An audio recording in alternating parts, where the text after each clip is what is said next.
오늘 말씀은 욥기 42장 1절로 10절 말씀입니다. 오늘 말씀은 욥기 42장 1절로 10절 말씀입니다. 다 함께 합독합니다.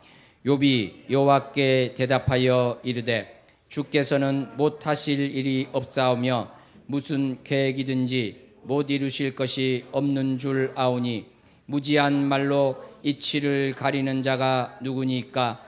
나는 깨닫지도 못한 일을 말하였고 스스로 알 수도 없고 헤아리기도 어려운 일을 말하였나이다. 내가 말하겠사오니 주는 들으시고 내가 주께 묻겠사오니 주여 내게 알게 하옵소서. 내가 주께 대하여 귀로 듣기만 하였사오나 이제는 눈으로 주를 배옵나이다. 그러므로 내가 스스로 거두어드리고 티끌과 재 가운데에서 회개하나이다. 여호와께서 욥에게 이 말씀을 하신 후에 여호와께서 대만 사람 엘리바스에게 이르시되 내가 너와 내 두 친구에게 노하나니 이는 너희가 나를 가리켜 말한 것이 내 종 욥의 말같이 옳지 못함이니라. 그런즉 너희는 수소 7과 수량 7을 가지고 내 종 욥에게 가서 너희를 위하여 번제를 드리라. 내 종 욥이 너희를 위하여 기도할 것인즉 내가 그를 기쁘게 받으리니 너희가 우매한 만큼 너희에게 갚지 아니하리라. 이는 너희가 나를 가리켜 말한 것이 내 종 욥의 말같이 옳지 못함이라. 이에 대만 사람 엘르바스와 수아 사람 빌닷과 나아마 사람 소발이 가서 여호와께서 자기들에게 명령하신 대로 행하니라. 여호와께서 욥을 기쁘게 받으셨더라. 욥이 그의 친구들을 위하여 기도할 때 여호와께서 욥의 공경을 돌이키시고 여호와께서 욥에게 이전 모든 소유보다 갑절이나 주신지라. 아멘. 기도합니다. 하나님 아버지 감사합니다. 하나님을 욥이 어떻게 생각하였는지 깨닫는 시간이 되게 해주시고 참으로 우리 모두가 하나님을 어떻게 바라보아야 될지 다시 한번 기도하며 나아가는 자들 되게 하여 주시옵소서. 예수님 이름으로 기도하옵나이다. 아멘.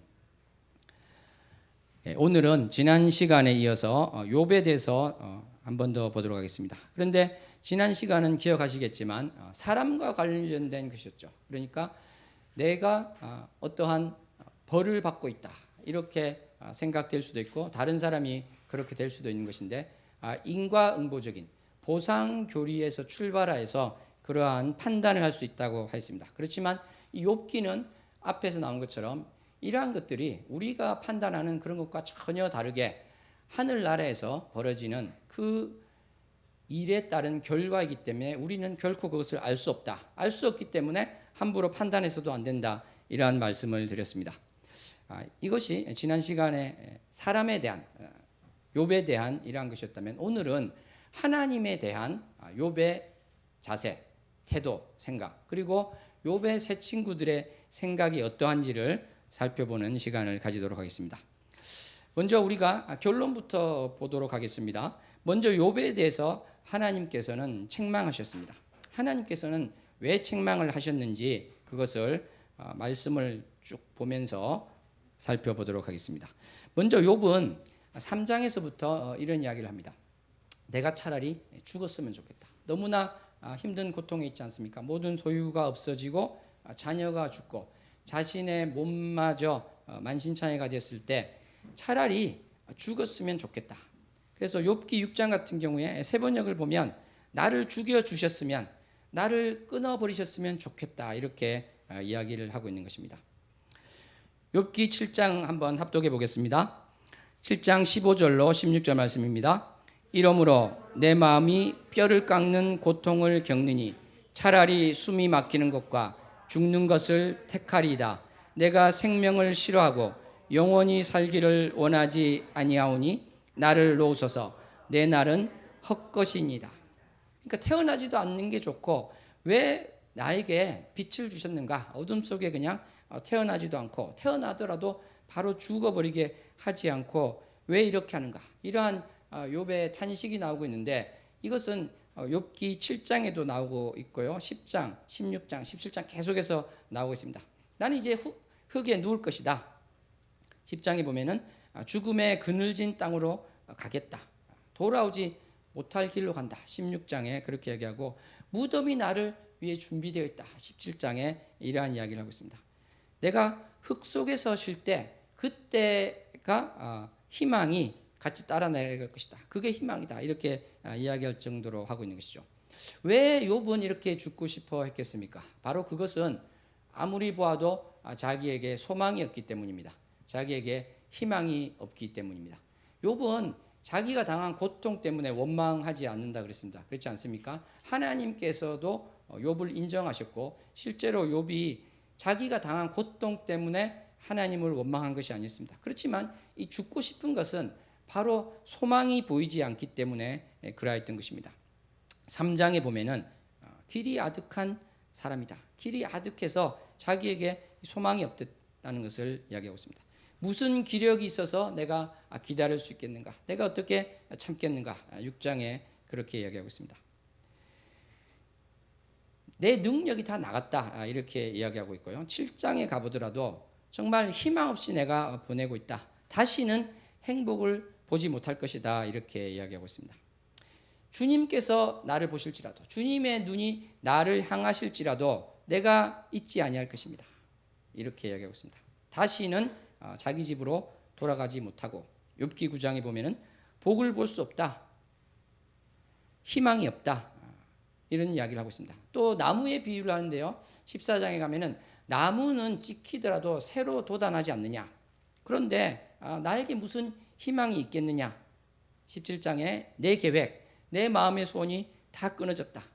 나의 희망이 어디 있느냐. 이렇게 이야기하고 있습니다. 19장 가면은 내 희망을 나무 뽑듯이 뽑으셨다. 이렇게 이야기하고 있습니다. 그러니까 이 욥은 왜 죽고 싶은가? 희망이 없는 것입니다. 소망이 없기 때문에 그렇게 하고 있는 것이죠. 그래서 죽기를 원하는데 욥기 7장에 보면은 왜 주님께서 꿈으로 나를 놀라십니까? 환상으로 두렵게 하십니까? 이 무슨 말이겠습니까? 욥이 잠을 잘 때는 이렇게 자다가 죽어버렸으면 좋겠다. 그런 생각을 하는 것이죠. 그런데 꿈에 하나님이 깨우시는 거예요. 환상으로 주님이 찾아오시는 것입니다. 그러니까 하나님 그렇게 하지 마시고 그냥 저를 놓아주세요. 그냥 찾지 말아 주십시오. 나를 버려두셔서 그냥 잠자는 게 10시간, 20시간, 하루 이틀, 일주일 이렇게 돼서 잠시나마 좀 평안하게 해주십시오. 이렇게 이야기하고 있는 것입니다.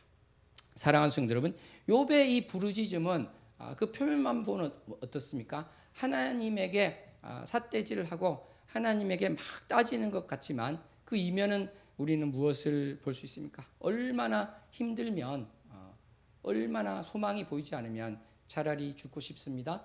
내 꿈에 찾아오지 마세요. 이렇게 욥이 부르짖고 있는 것입니다. 사랑하는 성도 여러분, 우리는 누구나 인생 가운데 크고 작은 힘든 일을 겪게 됩니다. 이렇게 힘든 일이 겪어질 때 욥처럼 우리가 이렇게 부르짖을 수 있습니다. 우리가 옆에서 그렇게 부르짖는 사람을 또 볼 수도 있습니다. 그럴 때 우리가 욥의 새 친구처럼 그것을 정죄하는 것이 아니라 얼마나 힘들면 저러겠는가 안아줄 수 있는 우리가 되었으면 좋겠습니다. 당신의 부르짖음을 하나님은 들으십니다. 고백합니다. 당신의 부르짖음을 하나님은 들으십니다. 이 향방이 없는 것 같은 것일지라도 주님께서는 그것을 못 들은 채 하지 않으시는 것입니다. 또 욥이 이러한 정말 죽고 싶다고 하는 거기에는 이런 것도 있는 것 같습니다. 그러니까 죄가 자꾸 생각나는데 그렇기 때문에 나를 좀 내버려 두세요. 이것이 있습니다. 그러니까 나의 걸음을 세시고 나를 감찰하시는 주님에 대한 항변이 있는 것인데 이 부분은 뒤에 가서 한 번 더 자세히 보도록 하겠습니다. 이렇게 욥은 왜 나를 놓지 않고 이렇게 주님께서 자꾸 나를 쳐다보시고 간섭을 하는 것일까 이렇게 생각하면서 그것이 내 죄 때문에 그런가 이런 생각도 해봅니다. 그렇지만 본인은 사실은 하나님 기준으로 봐도 의롭다 이런 이야기를 하죠. 그것도 이제 뒤에 가서 한번 볼 텐데요.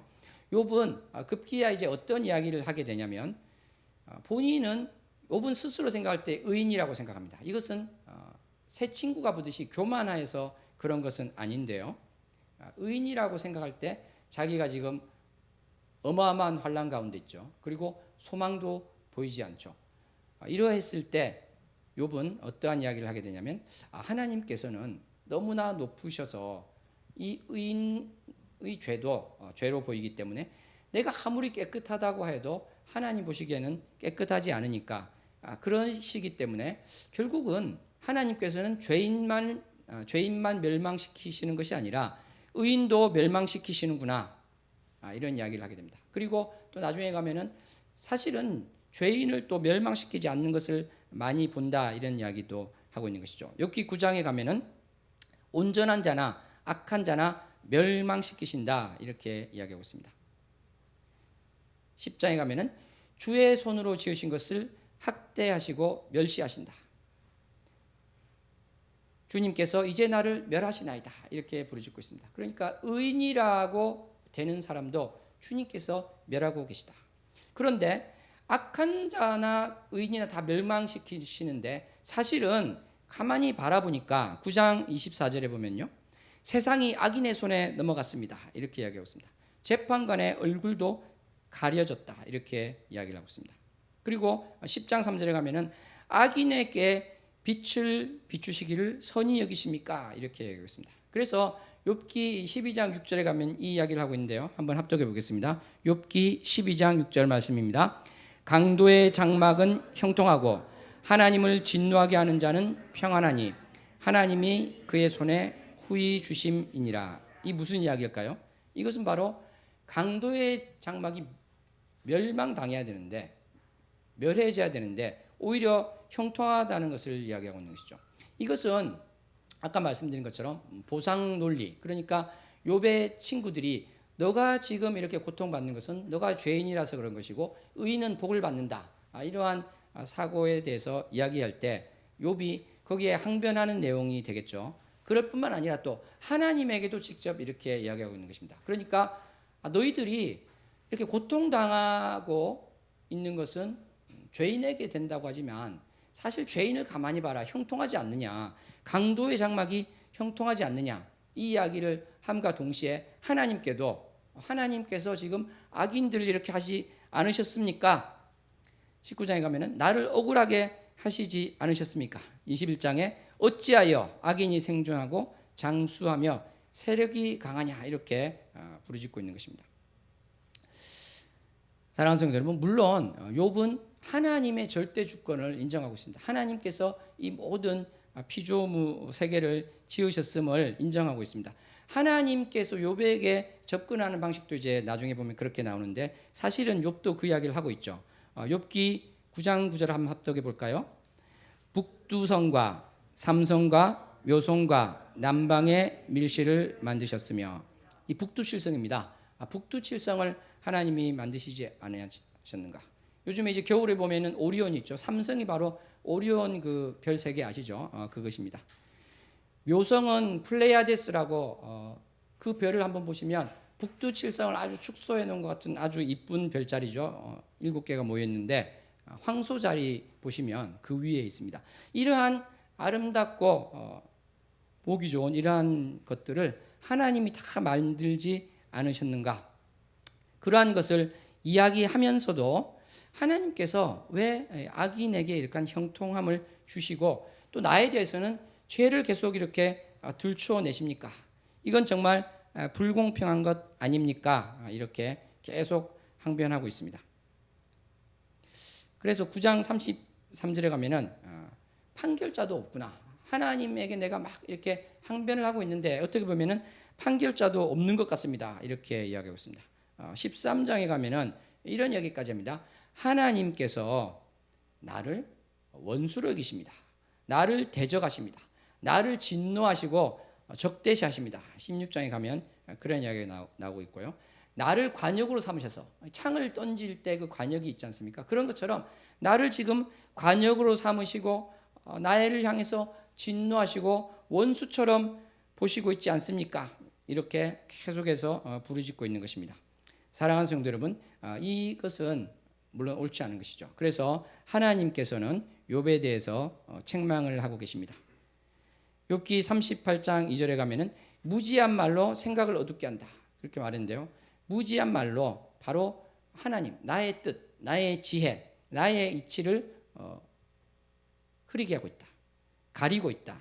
그것이 바로 욥이 하는 것이다. 이렇게 이야기하고 있습니다. 40장에 가면은 너가 옳다고 하기 위해서, 그러니까 너의 의를 세우려고 나를 악하다 할 수 있느냐, 이런 말씀하십니다. 그러니까 욥이 하나님께서 악인을 형통케 하시고 나를 이렇게 힘들게 하시고 나를 관역으로 삼으시고 이렇게 막 따질 때 너가 지금 나를 그러한 악인으로 만드느냐, 이 이야기를 하고 계십니다. 그런데 하나님께서는 욥에게 설명하실 때요, 참 어떻게 보면은 특이한 방식으로, 재미있는 방식으로 욥을 설득하고 또 설명하고 있습니다. 하나님께서는 이러한 것을 어떤 신학적인 논리, 추상적인 언어로 말씀하지 않으시고 우리 사람이 항상 보는 그러한 것들을 통해서 설명하시는데요. 예를 들어서 이 땅의 설계, 바다를 어떻게 만들고 제어하셨는지, 빛과 어둠이 있는 곳이 어디에 있는지 너가 그것을 아느냐, 이렇게 이야기하시고요. 눈과 우박이 어떻게 돼서 나오는지 아느냐고 물으시고, 해 뜨는 곳, 동풍의 시발점을 아느냐, 비 내리는 일을 아느냐, 얼음, 서리, 그다음에 아까 또 나왔던 별, 성자를 묶은 띠, 이러한 이야기를 하시고, 구름, 번개, 강물이 범람하는 것, 바다가 넘치지 못하게 경계를 정하는 것, 이 모든 것들을 욥에게 하나하나 이야기를 하십니다. 그리고 사자 새끼를 누가 먹이느냐, 까마귀 새끼를 누가 먹이느냐, 이렇게 말씀하고 계십니다. 우리 까마귀 새끼 하면 생각나는 것이 있죠. 누가복음에 가면 12장에 가면은 예수님께서 그러셨죠. 까마귀를 생각하라. 심지도 않고 거두지도 아니하며 골방도 없고 창고도 없으되 하나님이 기르시나니 너희는 새보다 얼마나 더 귀하냐. 아멘. 그러니까 예수님께서 이렇게 말씀하신 그것을 우리가 생각해 보더라도 하나님께서 사자 새끼, 까마귀 새끼, 그다음에 모든 우리가 보는 모든 피조 세계를 말씀하시는 것은 바로 이러한 것들을 내가 지었고 이 모든 것을 아는 내가 너에 대해서 모르겠느냐, 너의 앞길에 대해서 내가 멸망만을 놔뒀겠느냐, 너에게 소망이 없게 하겠느냐, 이 말씀을 하시는 것입니다. 하나님께서는 또 계속 이야기하시는 것이요, 들염소, 들사슴에 대해서 이야기하시고, 그들이 새끼를 언제 낳는지 너가 아느냐. 들나귀를 보면은 사람들이 길들이지 못하고, 그래서 사람 입장에서 보면은 아무 쓸데없는 것이고, 어떻게 보면은 또 굶어 죽을 수도 있고 그러한 것이지만, 하나님께서는 사람의 눈으로 볼 때는 아무런 효용 가치가 없는 그러한 짐승에 대해서도 사실은 하나님께서 자유를 주시고 하나님께서 살게 하신다, 그러한 말씀을 하고 계십니다. 그러니까 하나님께서 지금 말씀하시고 싶은 것은, 욥의 이 잘못이라는 것은 이 모든 것을 설계하시고 계획하시고 유지하시는 하나님의 그 능력과 지혜와 하나님의 보살핌을 보아야 된다는 것입니다. 그렇지 않고 그것을 흐리게 하고 어둡게 해서 마치 그러한 것들이 하나님의 그 전능하신 능력 가운데 붙들어 주시고 앞으로 주실 것이 마치 없는 것처럼 그렇게 이해될 수 있도록 말하였다는 것, 그것이 바로 욥이 잘못한 것이다, 그렇게 이야기를 하고 있는 것입니다. 사랑하는 성도 여러분, 우리 옆 사람과 함께 고백했으면 좋겠습니다. 주님께서 우리를 지켜주십니다. 주님께서 우리를 지켜주십니다. 그러니까 우리가 지금 어떠한 어려움 가운데 있을지라도 그것이 끝이 아니고, 우리가 욥처럼 정말 이것이 끝입니다, 다 모든 것을 포기하고 싶을지라도 사실은 주님께서는 우리가 전혀 예상치 못하고 기대할 수 없을지라도 사실은 주님께서는 이 모든 것들을 예비하고 계신다, 이것을 우리가 고백했으면 좋겠습니다. 아멘. 실제로 하나님께서는 욥에게 많은 것으로 갚아주셨습니다. 오늘 본문 말씀에도 있었습니다만 모든 소유보다 갑절이나 더 주었습니다. 42장 12절에 가면은 욥에게 처음보다 더 복을 주셨다, 이렇게 되어 있습니다. 그리고 자녀도 10명의 자녀를 주셨고, 또 욥이 140세까지 살 수 있는 그러한 복을 주셨습니다. 사랑하는 성도 여러분, 그러므로 주님께서는 무슨 말씀을 우리에게 하십니까? 너는 정말 고통 가운데 있지만 나는 능력이 있으므로, 나는 전능자이므로 너에게 더 큰 복을 줄 수 있다, 이렇게 말씀하시는 것입니다. 아멘. 하나님께서는 이러한 것들을 여러 가지 것으로 이야기하고, 거기 보면은 이제 욥기에 보면은요, 리오야단이라는 것도 나오거든요. 한번 읽어볼까요? 욥기 41장 1절 말씀입니다. 내가 낚시로 리오야단을 끌어낼 수 있겠느냐? 노끈으로 그 혀를 맬 수 있겠느냐?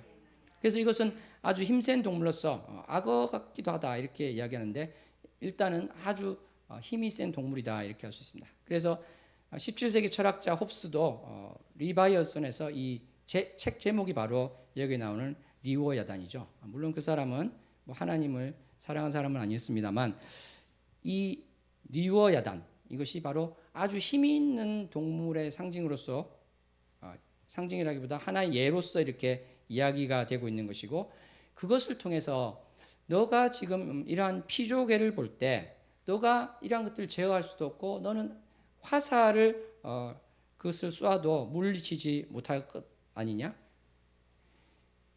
창이 날아올 때도 이 리오야단은 그것을 우습게 이길 것이다. 그런데 그것을 내가 만들었다. 그러니까 사람이 보기에 아주 강한 것들, 그런데 그것도 창조자가 아니고 사실은 피조물에 불과하고 하나님이 만드신 것이다, 이 이야기를 하고 있는 것입니다. 사랑하는 성도 여러분, 다음으로 우리는 욥의 세 친구에 대해서 보도록 하겠습니다. 욥의 세 친구의 잘못은 서두에도 말씀드린 이 보상교리에 대한 자기 마음대로의 적용이라고 하였습니다.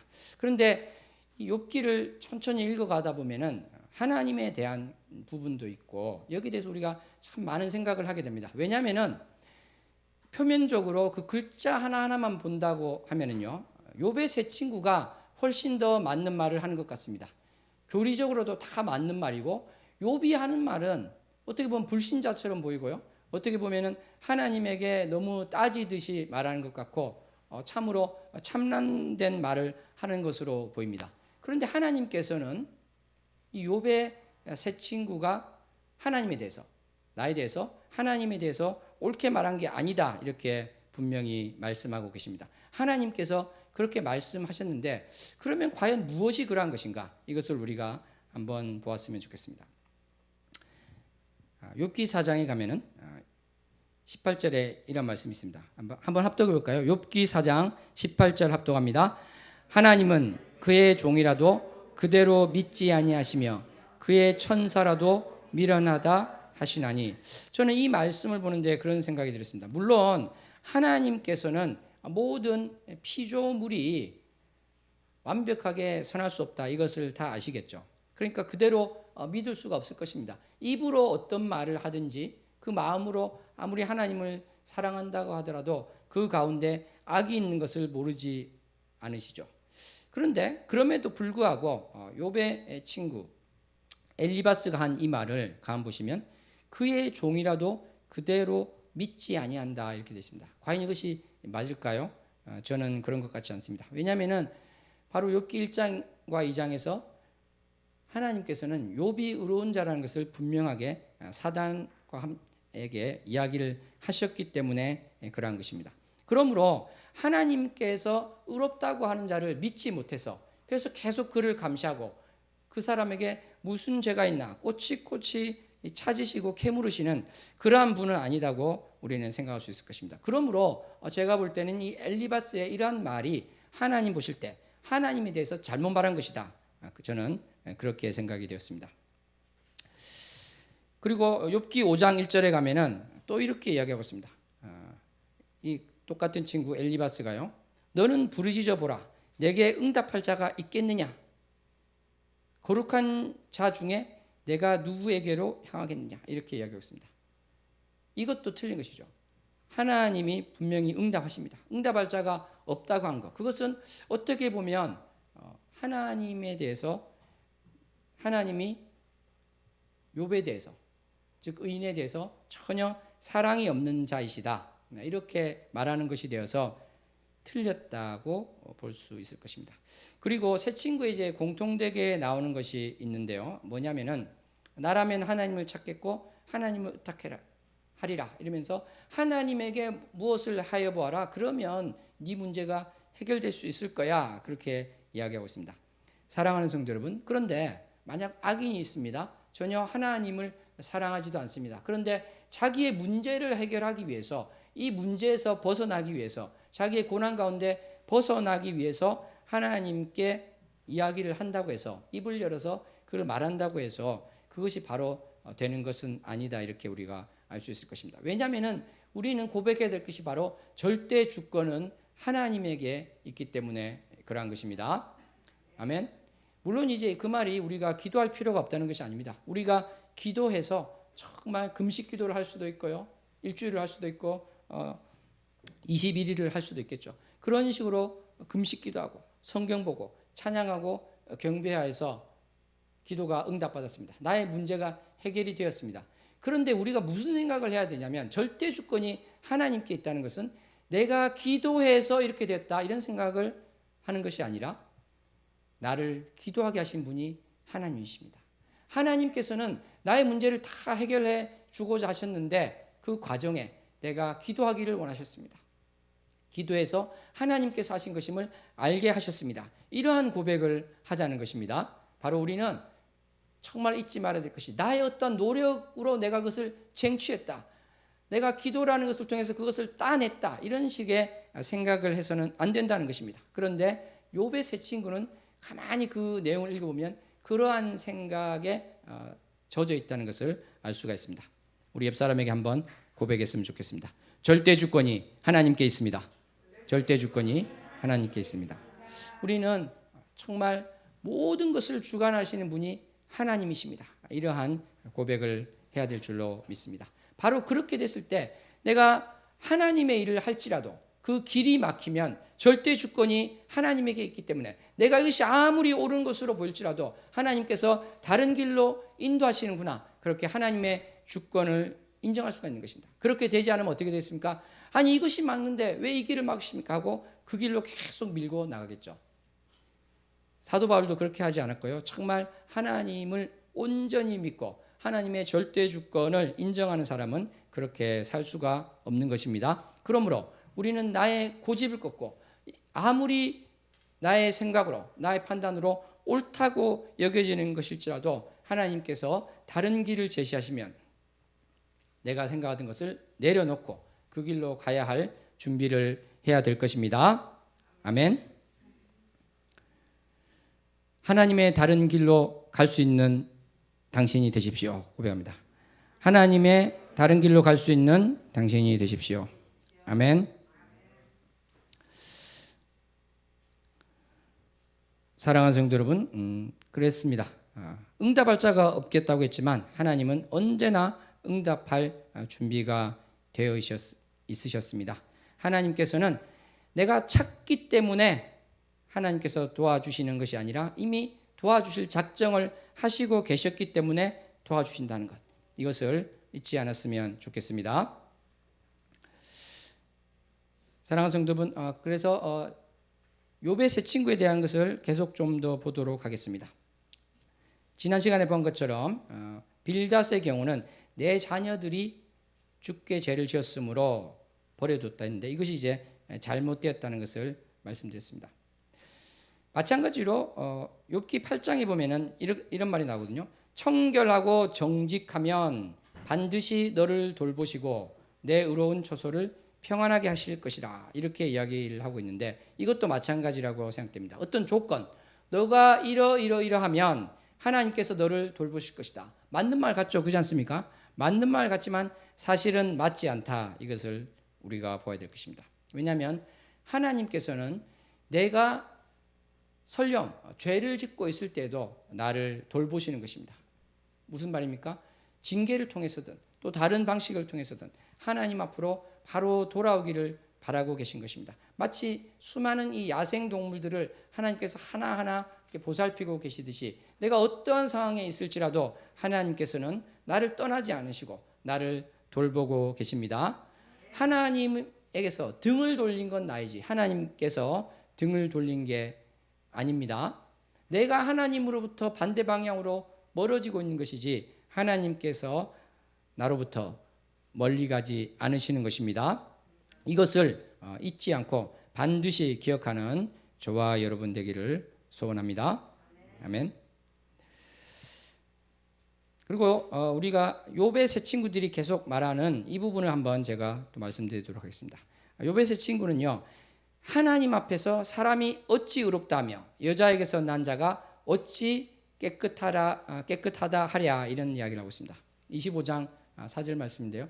이 말 자체를 보면 틀린 거 없죠. 그렇지 않습니까? 하나님 앞에서 사람이 어찌 의롭다 하며 여자에게서 난 자가 어찌 깨끗하다 하랴. 하나님 눈에는 달이라도 빛을 발하지 못하고 별도 빛나지 못한다. 이렇게 하면서 구더기 같은 사람, 벌레 같은 인생이 어떻겠느냐, 이렇게 이야기를 하고 있습니다. 사랑하는 성도 여러분, 이 말에 대해서 어떻게 생각하십니까? 보편적으로는 맞는 말입니다. 그렇죠? 일반적으로는 맞는 말입니다. 그런데 여기서 우리는 좀 생각을 깊이 해봐야 될 부분이 있습니다. 왜냐하면 이 빌닷, 욥의 친구가 이 말을 할 때는 어떤 생각이 있었습니까? 어떤 선입관이 있었습니까? 바로 욥에 대해서 볼 때 자기 나름의 기준이 있었죠. 내가 생각할 때 이러이러한 기준이 있는데 너는 의롭지 못한 거야. 그러니까 이러한 벌을 받고 있는 것이지. 그러면서 사실은 자기는 어떻다고 생각할까요? 자기는 욥보다 의롭다고 생각하겠죠. 그렇지 않습니까? 그렇지 않고 어떻게 그런 말을 할 수 있었을까요? 그러니까 자기 나름대로는 어떠한 기준이 쭉 있다는 것입니다. 그리고 이 기준이 의롭지 못한 기준인데 나는 그 위에 있다. 이렇게 생각하는 것이죠. 그리고 욥은 그 밑에 있다. 이렇게 생각을 하고 있는 것입니다. 사랑하는 성도 여러분, 그런데 욥기를 계속해서 읽어가다 보면 어떤 생각이 들게 되냐면 이 기준이 욥의 친구의 기준은 이것인데 욥은 그 기준이 달라요. 기준이 다른 것입니다. 그러니까 욥은 하나님의 기준으로 보려고 하고 그 하나님의 기준으로 보니까 자기는 너무나 악한 자인데 사실 그 악하다는 것이 욥의 세 친구의 기준으로 본다면 또는 일반적인 보편적인 기준으로 본다면 너무나 선한 사람인 것이죠. 무슨 말인지 감이 잡히시죠? 그러니까 평균적으로 보면, 일반적으로 보면, 보편적으로 보면은 그 사람은 너무나 착합니다. 그렇지만 욥이라는 그 개인이 하나님과 대면하여 볼 때는 성령의 빛으로 나의 행위, 나의 마음이 조명될 때는 그것이 죄로 여겨진다는 것입니다. 아주 거친 비유를 하자면 이런 게 되지 않을까요? 어떤 사람을 위해서 내가 도와줬어요. 예를 들어서 100만 원을 도와줬다 칩시다. 그런데 그것이 다른 사람 기준으로 보면 도와줄 필요도 없는 사람을 도와줬으니까 아주 선한 것으로 여겨지는데 어느 날 기도하는데 그것이 내가 왜 그거밖에 못 도와줬는가? 왜 내가 그러한 것밖에 못했는가? 그 자신의 욕심을 볼 때 그것이 죄로 될 수 있다는 것이죠. 이것은 보편적인 생각으로 상식으로 볼 때는 이해가 되지 않는 것이지만 하나님과 대면할 때는 그러한 일들이 수도 없이 일어난다. 이것을 우리가 생각할 수 있을 것입니다. 크리스찬의 삶이란 바로 이러한 것입니다. 내가 크리스찬인데 나의 삶 가운데 이러한 적이 한 번도 없었다.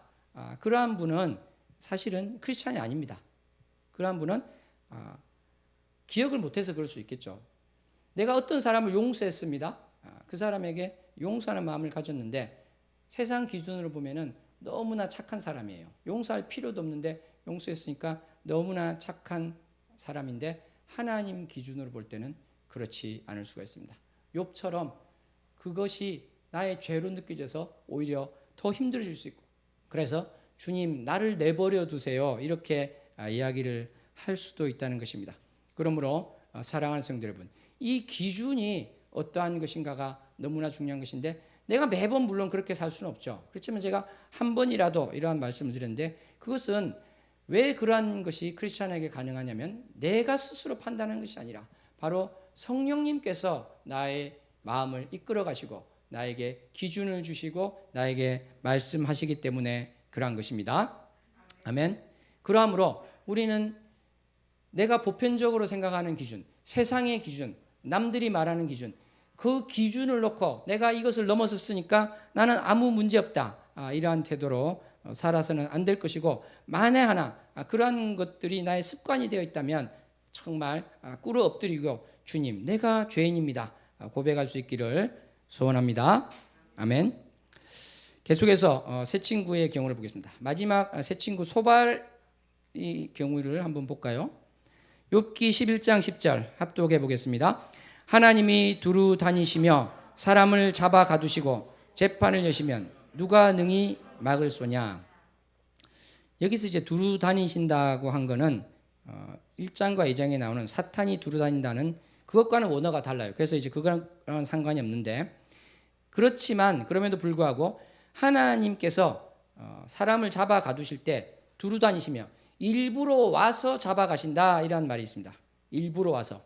그러니까 이 욥의 친구 소발은 하나님께서 지금으로 보면 어떤 사람과 같다는 것입니까? 경찰, 검찰과 같다, 이런 식으로 지금 보고 있다는 것이죠.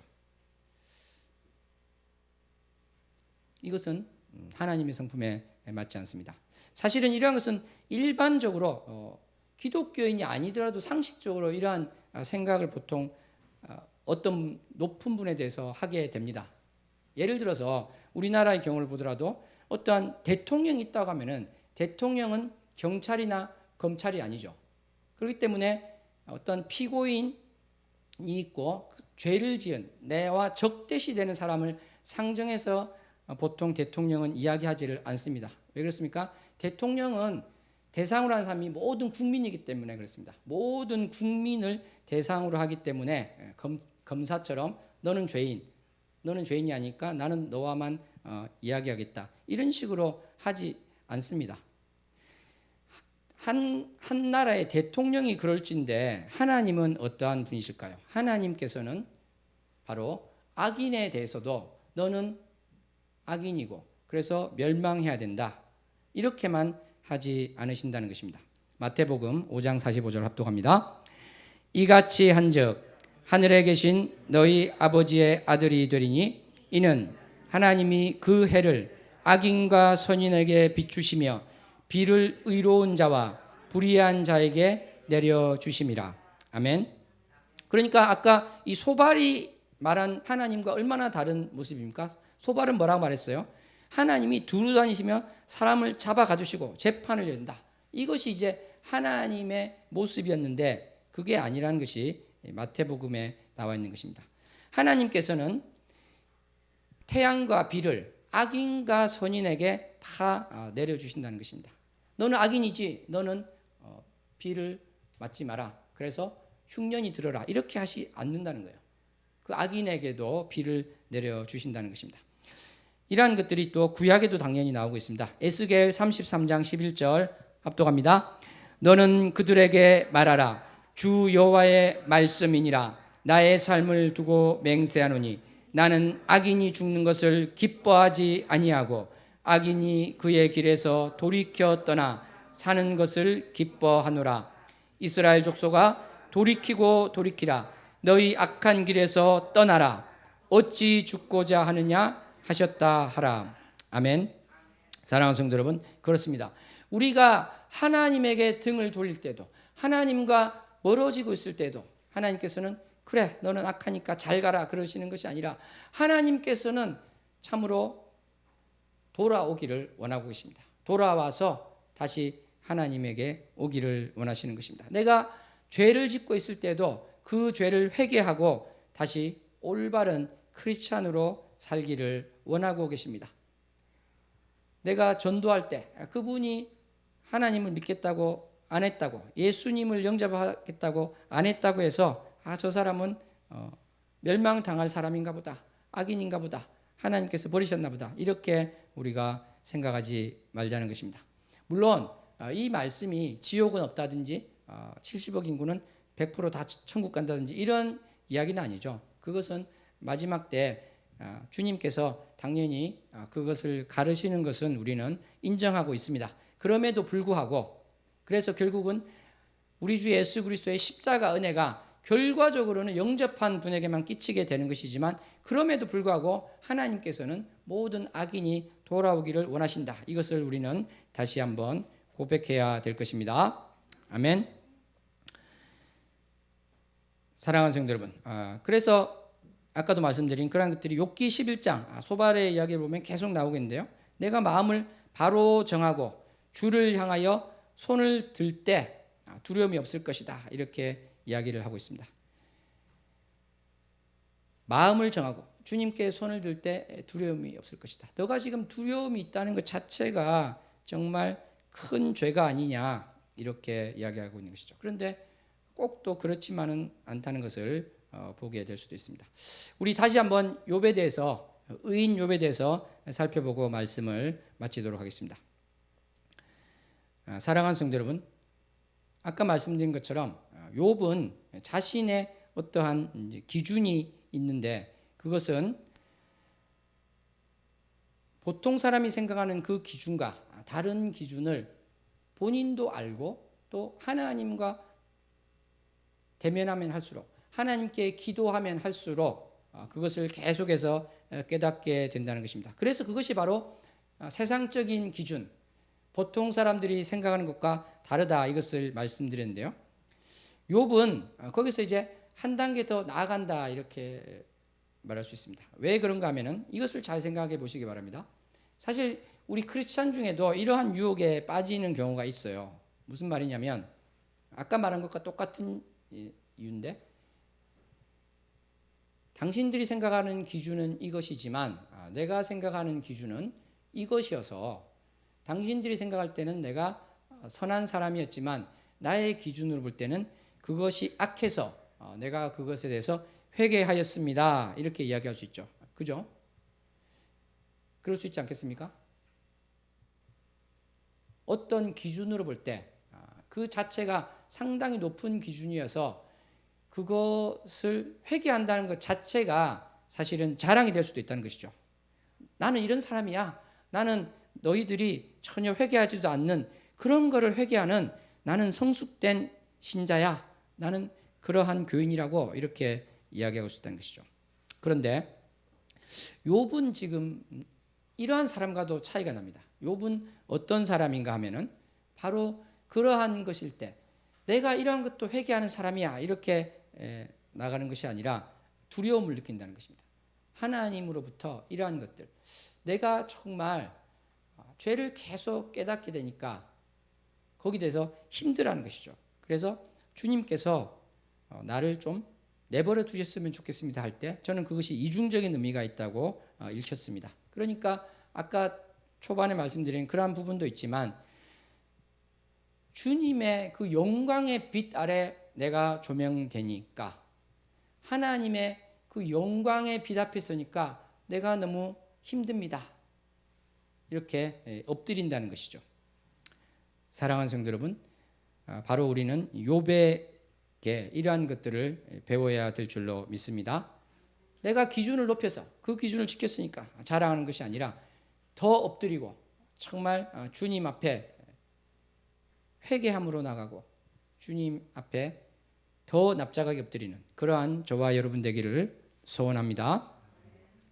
자, 여기서 이제 아주 중요한 한 말씀을 드리고 마치도록 하겠습니다. 보통 우리는 기독교에 대해서 굉장히 오해하는 경우가 있는데 그것은 뭐냐면 하나님께서 나를 자녀 삼아 주셨기 때문에 나의 삶은 어떠해도 괜찮다. 이거 죄야. 죄인데 나는 하나님의 자녀니까 이 죄를 용서해 주시겠지? 아무 문제 없을 것이야. 이렇게 생각하는 그 부분에 대해서 욥은 지금 어떠한 사람인가를 우리가 한번 보아야 될 줄로 믿습니다. 욥은 6장 같은 경우에서 보면은 나의 의가 건재하니 이러한 이야기를 하고 있습니다. 욥기 9장 21절에 보면은 나는 온전하다마는 이런 이야기를 하고 있습니다. 지금 욥이 아까 우리가 서두에서 봤을 때 왜 악인에게 오히려 형통함을 주시고 의인에게 이러한 일을 합니까? 이야기를 했는데요. 너무나 중요한 욥의 이야기가 사실은 아닐 수 없는 것이 있습니다. 그 행간에 읽히는 내용은 무엇인가 하면 표면으로 보면 아주 건방진 사람이에요. 그죠? 자기가 의롭다고 하고 온전하다고 하죠. 주변에서 그런 사람 본 적 있습니까? 나는 의로워. 나는 온전한 사람이야. 이렇게 감히 말하는 사람은 없는 것입니다. 사랑하는 성도 여러분, 그런데 이 겸손이라는 것은요, 자기가 할 수 있는 이것을 솔직하게 이야기하지 않고 낮춰서 말하는 게 겸손은 아닙니다. 뭐라고요? 원래 자기가 어떠한 이 수준에 있는데, 예를 들어서 축구 국가대표 선수인데 하나 축구를 동네 축구보다 잘 못해요. 이게 겸손이 아니라는 것이에요.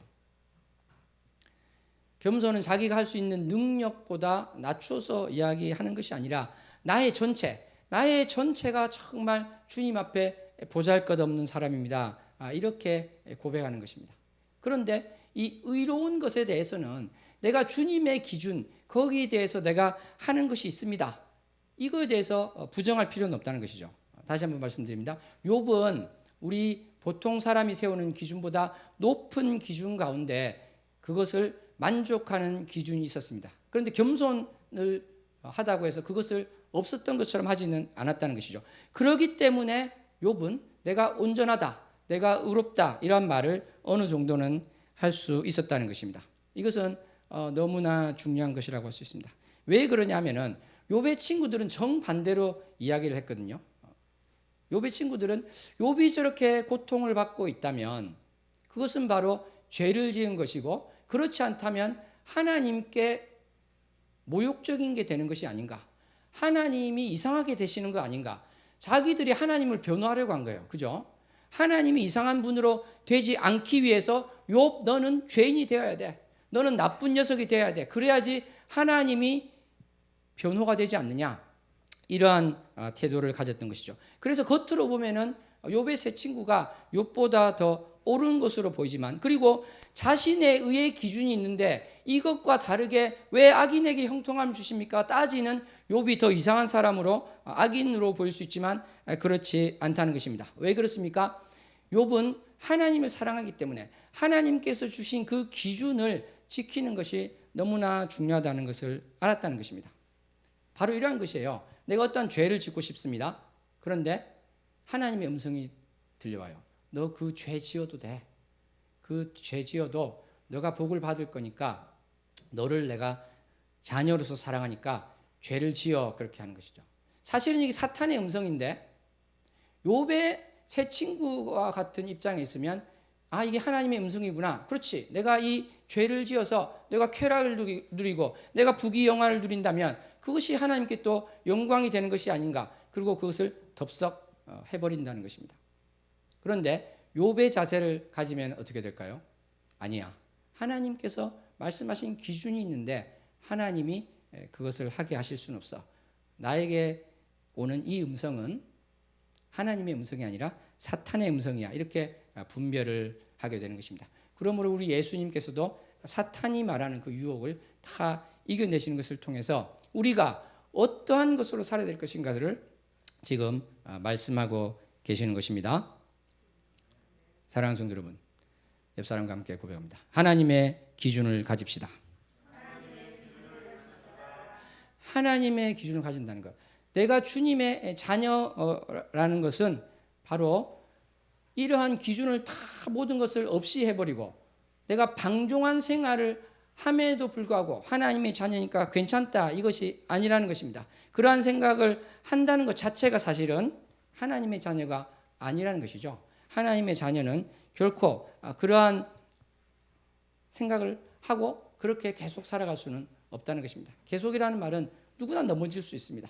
누구나 실수할 수 있고 누구나 죄를 지을 수 있지만 그것이 당연한 것이 되지 않는다는 것입니다. 거기에 대해서 아파하고 다시 회개하며 주님께로 오려 한다는 것입니다. 사랑하는 성도 여러분, 우리 오늘 본문 말씀에 있었던 42장 5절 말씀 합독합니다. 42장 5절 말씀입니다. 내가 주께 대하여 귀로 듣기만 하였사오나 이제는 눈으로 주를 배움나이다. 아멘. 욥은 귀로 듣기만 했지만 눈으로 주를 배움나이다 고백하면서 아까 말씀드린 것처럼 자신이 소망이 없고 죽고자 하는 그러한 것들에 대해서 잘못된 것을 주님께 회개하고 있습니다. 그런데 그렇다고 해서 오해는 하지 말아야 될 것이 욥이 이야기했던 3장부터 쭉 이야기했던 것이 다 엉터리다 이렇게 생각해서는 안 될 것입니다.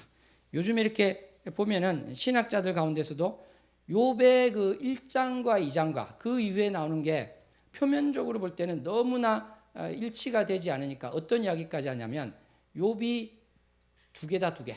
처음 나오는 욥이랑 두 번째부터 3장부터 나온 욥은 어떻게 보면 다른 욥이다. 욥 1, 욥 2가 있다. 이렇게 이야기하는 신학자가 있는가 하면 또는 이 두 개가 원래 따로 있던 것인데 짜집기 되어서 같이 있을 뿐이다.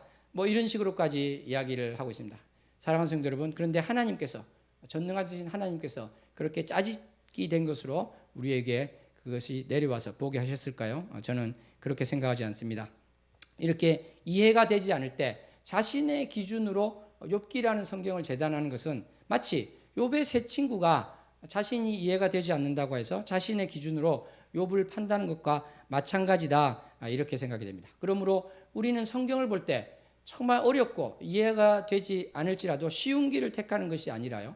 그 행간에 있는 그 깊은 뜻이 무엇일까? 그것을 계속해서 바라보면서 읽고 또 읽고 기도하고 묵상하면서 하나님이 알려주시는 것을 찾으려 하고 깨달으려 해야 될 것입니다.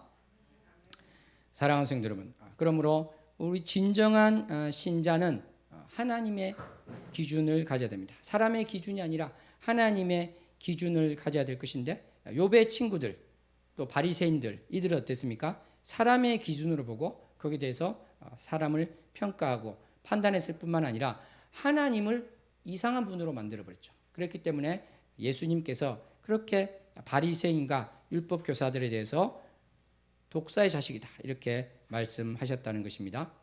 예수님께서 산상순의 말씀을 주신 것도 내가 스스로 어떠한 기준을 세워서 이 정도면 됐어 그런 식의 말을 하지 말라는 경고의 말씀이기도 하시고 가르침의 말씀이기도 한 것입니다. 그리고 어차피 도달하지 못하는 그러한 기준이니까 방종하게 그냥 살자 포기하고 이것도 맞는 게 아니다는 것을 말씀하고 계시는 것입니다.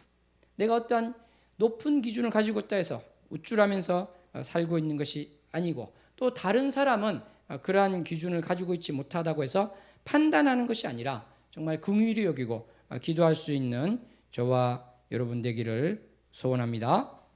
그리하여서 참으로 우리가 하나님께서 기뻐하시는 두려움, 하나님의 기준에 도달하지 못했을 때 가시는 하나님이 기뻐하시는 두려움으로 우리의 삶을 살아가고 주님께 다가가는 자 되기를 소원합니다.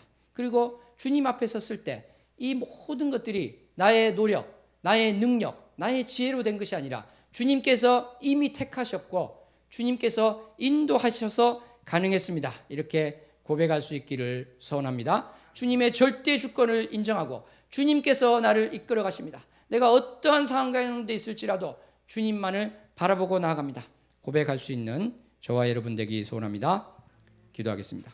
하나님 아버지 감사합니다. 욥기를 보면서 욥의 선한 모습을 봅니다. 욥이 참으로 너무나도 힘들어서 죽기를 원하고 하나님으로부터 내버려 달라고 부르짖을 때 우리는 그 말을 보고 함부로 판단할 것이 아니라 의로운 욥, 의인 욥을 바라보는 자 되게 하여 주시옵소서. 내가 참으로 소망이 없고 어려움 가운데 있을지라도 욥의 경우를 보면서 참으로 모든 것들을 보호하시고 더 좋은 것으로 예비하시는 주님을 생각하며 나아가는 자 되게 하여 주시옵소서. 또한 내가 세상의 기준을 통과하여서 기뻐하는 자 되지 않게 하여 주시고 하나님께서 나에게 기준을 알려주시고 기준으로 지시하여 주실 때 그것을 위해서 달려가는 자 되게 하여 주시옵소서. 주님의 기준에 비추어 부족한 나입니다. 참으로 주님 말씀대로 살지 못하고 주님의 말씀의 빛에 나를 비춰봤을 때 참으로 악한 자입니다. 고백하며 회개하며 나가는 우리 모두가 되게 하여 주시옵소서. 욥과 같이 참으로 내가 의로운 자입니다 말할 수 있을 정도로 나의 모든 생각과 나의 삶이 주님 보시기에 올바른 자가 될 수 있도록 달려나가는 자 되게 하여 주시옵소서. 나의 시간의 11조를 주님께 드리고 주님과 대면하며 주님을 바라보는 자 되게 해 주셔서 욥이 고백한 것처럼 내가 주님을 뵙기를 원합니다. 내가 추상적으로만 하는 것이 아니라 더 깊이 주님을 알아가기를 원합니다. 고백할 때 주님께서 우리를 붙들어 주시옵소서. 주님께서 인도하여 주시옵소서. 예수님 이름으로 기도하옵나이다. 아멘.